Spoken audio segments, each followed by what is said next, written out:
tell us, what did the Chinese Communist Party do to Tibet as the training ground and really the experiment of what they're doing against the Uyghurs and the Falun Gong and the evangelical Christians? And why did they focus on Tibetan Buddhism? Well, they focused on Tibetan Buddhism because that defines the Tibetan identity. And Chairman Mao, when he invaded Tibet and Xinjiang in 1551, when the Korean War was going on, so the world didn't notice, what he famously said, we will make our minority citizens reincarnate as red and expert Chinese communists. That's in a famous speech that he gave. And so the campaign to destroy Buddhism was one of the first missions of the CCP. And 6,000 Buddhist monasteries were destroyed, the repositories of 1,000 years of a great Buddhist civilization. And a population of about 6 million, at least 1.2 million were killed, possibly more, but we'll never know for sure. And many of the greatest and most heinous sins, heaviest karma, you would say, karma is a Sanskrit word that means action.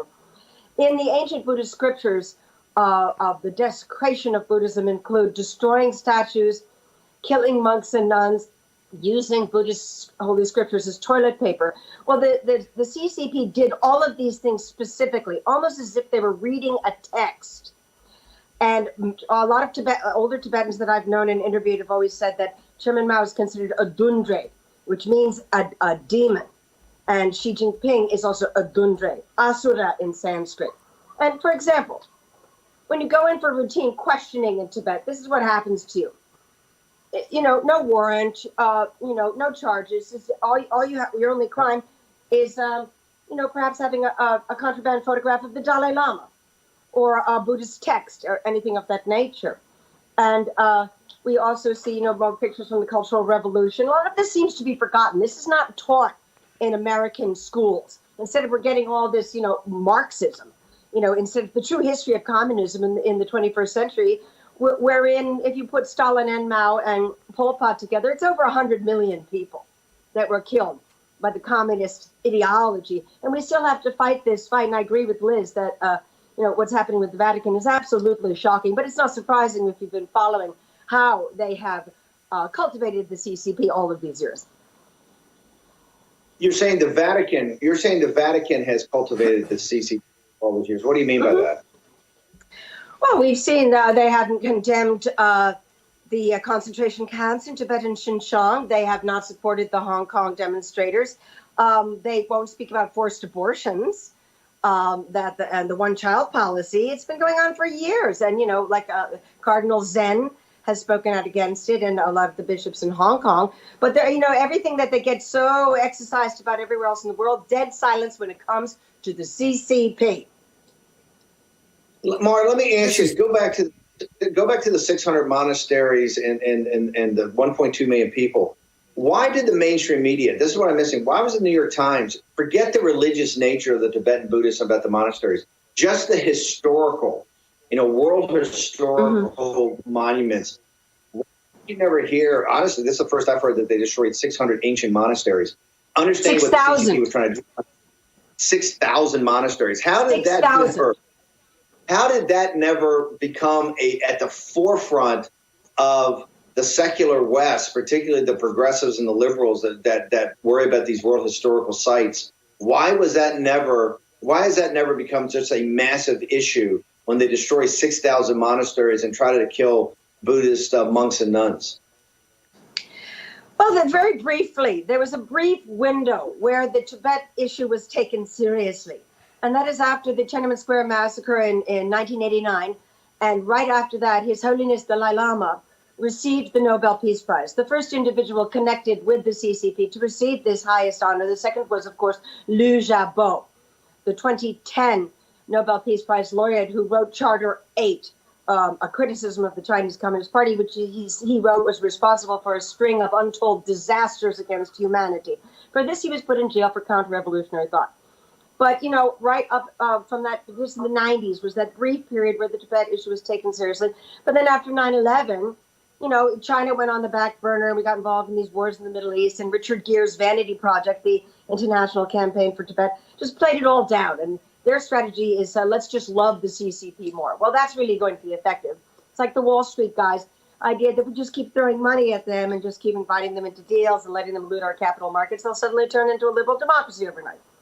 And 6,000 Tibetan monasteries were just looted of their gold, of their art, of anything valuable that could be sold in a Hong Kong auction house.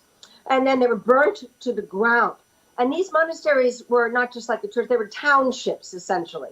Because Tibet was the last theocracy of its time to make it into the 20th century.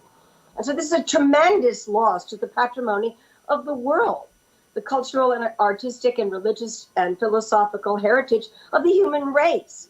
And again, it was briefly talked about in that period in the 90s when it was Hollywood made a couple movies about Tibet, but that got shut down very fast because the decision was made, no, we got to play ball with the CCP. They're the future. They're the money. And when Obama refused to meet His Holiness Dalai Lama in 2009, that was the death knell for the Tibet movement. And the movement has never recovered from that. Didn't they slip? I wanted to go, we got a few minutes left. I just want to go and focus on this Hollywood thing, because at one time with Richard Gere was very big, and now Hollywood's totally flipped.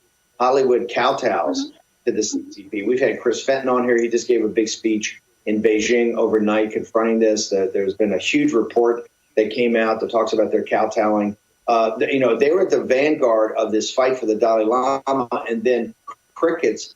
Didn't Obama actually try to slip the Dalai Lama into a side door so you kind of meet with him, but it wouldn't? He was too cowardly to actually, have a picture or have anything done with him, afraid of offending Xi and the barbarians that run the Chinese Communist Party. We got about 2 minutes. So tell us what happened there. Well, in 2009, shortly after he became president, Secretary of State Hillary Clinton, her very first official statement after her swearing in on the Bible, which is what has happened to any Secretary of State or cabinet member, she said, "We will not allow things like Tibet and human rights to interfere with our close relationship with communist China." Those were her exact words. And in September of that year, I was in Dharamshala with His Holiness Dalai Lama. There was a Tibet conference going on. I was still reporting for Radio Free Asia when the news came that Obama was not going to meet him because he wanted the CCP's cooperation for the financial crisis and the environmental crisis. And later, in December of that year, was the climate meeting the UN organizes in Copenhagen. And the Chinese delegation snubbed Obama and lied to him. And he found out about that. And so he decided that he would receive the Dalai Lama, but only through the back door of sort of a lesser meeting room in the White House. And the photograph that went around the world was His Holiness Dalai Lama walking by piles of garbage. Not a very good look. And the Obama administration just continued to sort of defund interest in Tibet and issues of Tibet, while, just like pouring money into the CCP. And they never forget it was Obama Biden that passed a rule in 2013 that exempted CCP companies from audits on the New York Stock Exchange. So he made it clear which side he was on.